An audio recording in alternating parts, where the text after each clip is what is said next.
What's up guys. Aujourd'hui on se retrouve pour une toute nouvelle vidéo. Ça fait quelques temps que j'en ai pas fait. Comme vous pouvez le voir, nouveau setup. Le son est pas encore incroyable. Aujourd'hui on va faire le point sur le Bitcoin, sur les différents plans que nous avions dessus. On va aussi forcément parler de la crypto Trump qui a vu le jour récemment et qui est déjà à plus de 10 milliards de market cap. On va en parler dans tous les cas tout à l'heure. Mais d'abord, on va se pencher plutôt sur une analyse Bitcoin sur du court, moyen et long terme, que ce soit pour les investisseurs, mais également pour les plans de trading que nous avons. En ce moment, je me focalise énormément sur le Bitcoin parce que voilà, il y a du flux, il y a un flux acheteur qui est assez notable. Et donc, moi, j'essaye de surfer là-dessus et de me positionner sur des setups, sur des unités de temps plus courtes afin de faire de la performance. D'ailleurs, on notera prochainement une vidéo sur la suite de la série La Prépa, où j'en suis avec ce compte à 100 000. Mais dans tous les cas, on le verra dans une autre vidéo. Pour l'instant, passons sur les graphiques pour voir ce qu'il en est du BTC. Allez, du coup on se retrouve directement sur le graphique du BTC. Je me suis mis en daily parce qu'on y voit quand même assez clair sur la tendance actuelle entre guillemets. Et on voit vraiment une latéralisation donc depuis quand même le 22 novembre. Donc fin novembre on a eu quand même un arrêt sur une expansion qu'on a eu suite par exemple à l'arrivée de Trump au pouvoir, ou en tout cas l'élection de Trump. Là c'était ici, on avait des zones qui étaient identifiées. C'est sorti d'un range encore une fois d'accumulation. On en est sorti par le haut, on est dans la même case, hein. Donc pour l'instant c'est plutôt simple parce que on monte par escalier. On est toujours quand même dans un canal en weekly qu'on pourrait remarquer ici, où on est sur ce haut de canal, donc c'est normal que pour l'instant on latéralise. Et voilà, en daily, on peut voir que nous, on avait un petit scénario en PO3 avec une sortie par le bas pour venir récupérer des liquidités et surtout piéger la plupart des acheteurs, pour ensuite repartir chercher de nouveau les plus hauts. Au final, on n'a eu que cette mèche-là que vous pouvez voir ici. Donc pas une mèche qui est si importante que ça. Moi, j'attendais plutôt un repli sur les 86-87 000 pour vraiment me positionner à l'achat. Donc dans l'idée, pour le moment, on a récupéré ici, double bottom, on a récupéré aussi des liquidités. Donc on a atteint la première zone, mais pas la deuxième. On a pris un petit setup ici, mais je ne l'ai pas forcément transmis dans le groupe. Le groupe Discord, d'ailleurs, je vous invite à le rejoindre directement. On y parle direct de crypto, de gold, des indices. On a aussi le Forex, on a eu un plan Euro-USD qui était très intéressant. Et après, vous avez le VIP ici avec les différentes positions. Fin du plan GBP-USD qu'on évoquait depuis pas mal de temps et dont les entrées étaient intéressantes. On a eu aussi des plans BTC qui ont plus ou moins marché. Ici, on a par exemple un SL qu'on a pris en intra-swing sur le BTC. Et sinon, on avait pris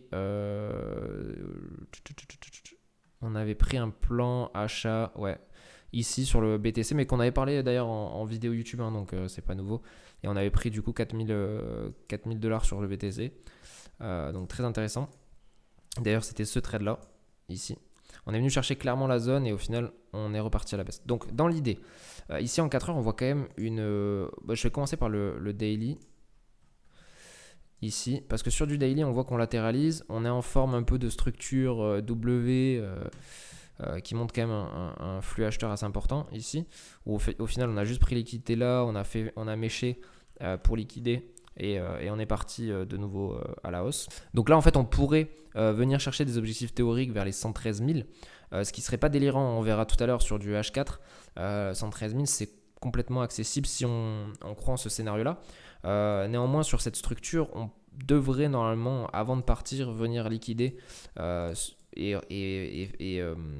fausser un peu la sortie par le haut de cette résistance-là. Donc moi, j'attends en fait un repli dans cette zone des 100 000, 101 000, à minima peut-être sur la MM7 Daily où ça faisait un bon petit pullback sur cette résistance qui va devenir support, mais surtout pour confirmer cette structure en daily et toujours ce flux haussier, donc dans le sens du flux. Donc si on se positionne sur du 4 heures, on est en fait sur l'ancien canal qu'on avait ici. Donc là il y a pas mal d'informations, mais dans l'idée il y a ce canal là qui est important à prendre en compte, et ce canal là on s'y retrouve actuellement. Il nous avait fait office de résistance ici sur cette zone-là, sur un setup daily, etc. On avait aussi un range H4 avec une sortie manipulation pour venir chercher à l'opposé. Donc ça, c'était clairement un setup PO3, mais il y avait aussi pas mal de signaux, dont par exemple la ligne de tendance baissière ici, haussière, mais le bas de canal, pardon, qui fait foi de résistance, en tout cas pour le moment. C'est un peu laborieux, ça fait quelques temps que j'ai pas fait de vidéo. Donc dans l'idée, l'objectif, si on regarde les 113 000, ça serait le haut de range, enfin le haut de canal. Donc au final, c'est pas si délirant que ça. Et donc l'objectif serait de venir chercher un pullback sur cette zone-là, zone d'achat ici, qui prendrait les dernières liquidités et pourquoi pas ici cet order block-là. Et en fait, on fake un peu la réintégration de cette résistance-là sous forme de mèche, un peu comme on l'a fait là. J'ai pris ce setup, mais je ne l'ai pas envoyé dans le groupe. Mais c'est un peu un setup similaire où on vient chercher l'order block ici, on vient chercher au final la résistance qu'on vient de casser en termes de support. Donc ça, c'était la résistance H4. Donc c'est plutôt pertinent de ce trade-là et pourquoi pas le représenter ici. On aura les bandes de Bollinger qui vont se fermer. Donc pour moi, en fait, un signal ici sur ce niveau-là des 100, 600, 100, 700. Alors c'est plutôt une zone parce que mettre un ordre fixe, c'est que si on n'est pas devant les écrans. Mais sinon, ce sera sur signal. Et donc il faudra intervenir à ce moment-là. Voilà par rapport à ça.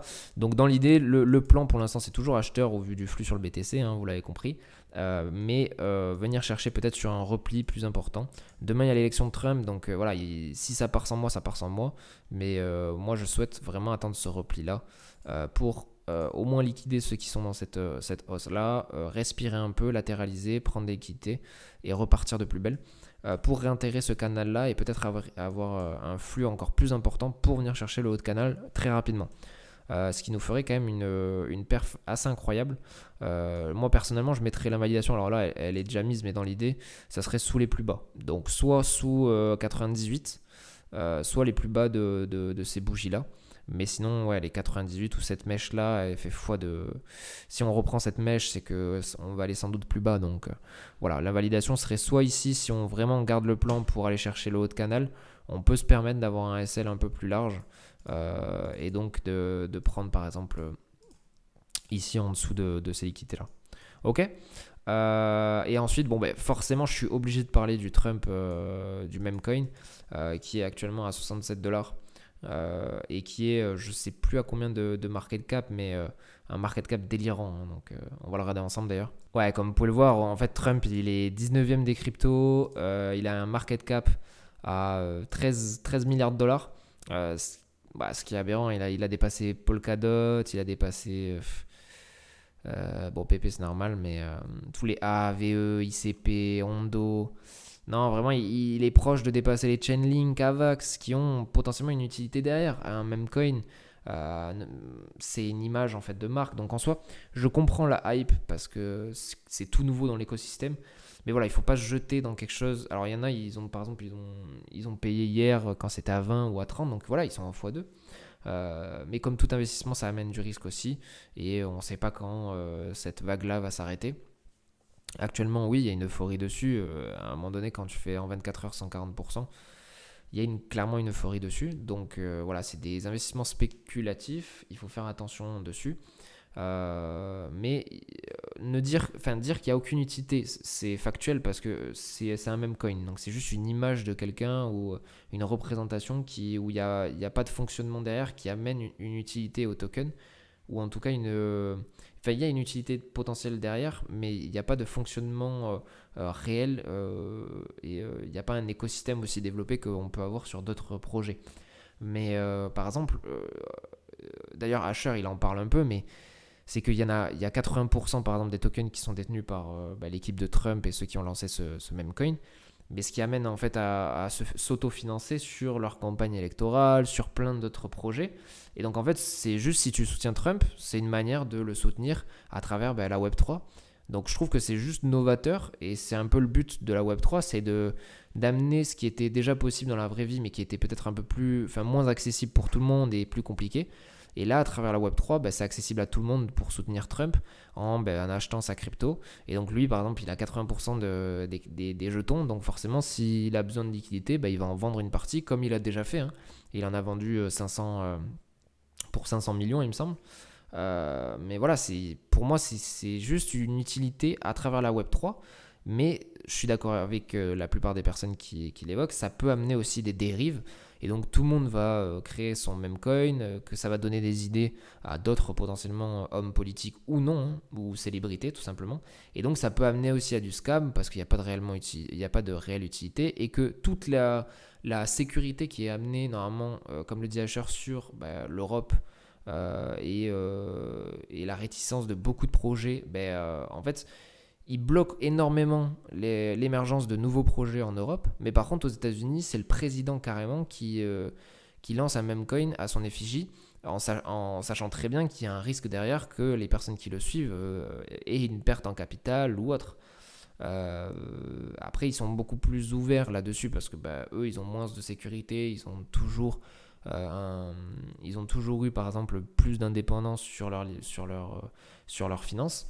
Mais par exemple en France ou en Europe, voilà, il y a un écart qui va encore se créer sur des nouveautés ou des... Alors les nouveautés sont intéressantes pour avancer, c'est le but de la Web3, hein, d'avancer le plus rapidement possible.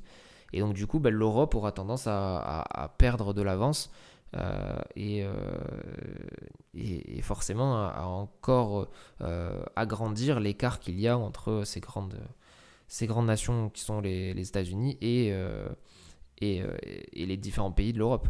Donc les lois MiCA, etc., c'est intéressant, mais ça bloque forcément, ou ça ralentit en tout cas, l'écosystème français et européen, comparé à l'écosystème américain qui est plus dégène, tu vois, un peu en mode dégénéré, qui fait que ils ont la possibilité de faire ce type de projet, même des célébrités à qui ça pourrait impacter ou amener une réputation, nuire à leur réputation. Au final, ça marche très bien, comme vous pouvez le voir. Leur token fonctionne, celui de Trump fonctionne. Donc voilà, on a fait un petit débrief sur le BTC, on a également fait un débrief sur le token Trump. Après, donner son avis là-dessus, c'est pas vraiment pertinent dans tous les cas. Que tu donnes ton avis là-dessus ou pas, il est là. Des gens sont intéressés de l'acheter. C'est une image de marque que les gens achètent. Les personnes qui aiment Trump, c'est l'occasion de transmettre leur soutien et donc que ce soit à travers l'achat de la crypto, mais surtout aussi de manière pécuniaire parce que quand on achète une crypto Trump, forcément on augmente le pouvoir de Trump et les liquidités de Trump parce qu'il a 80% des jetons. Bref, le plan BTC, on va attendre du coup cette zone-là avec impatience et on va du coup agir dans cette zone-là que sans doute j'évoquerai dans les prochaines vidéos si on n'y est toujours pas. Ou en tout cas, on réadaptera le plan en fonction de ce qui se passe. Je vous souhaite une bonne journée, une bonne semaine, et puis je vous invite à préparer votre semaine parce que ça risque d'être mouvementé. Nous sommes au début de l'année, on fera le point sur d'autres vidéos pour les différents... la série La Prépa, qu'on n'a pas forcément évoqué depuis presque un mois maintenant, plus d'un mois même. Donc on le fera sous une autre vidéo. Je vous invite à vous abonner pour ceux qui ne le sont pas, et je vous dis à la prochaine vidéo. Ciao.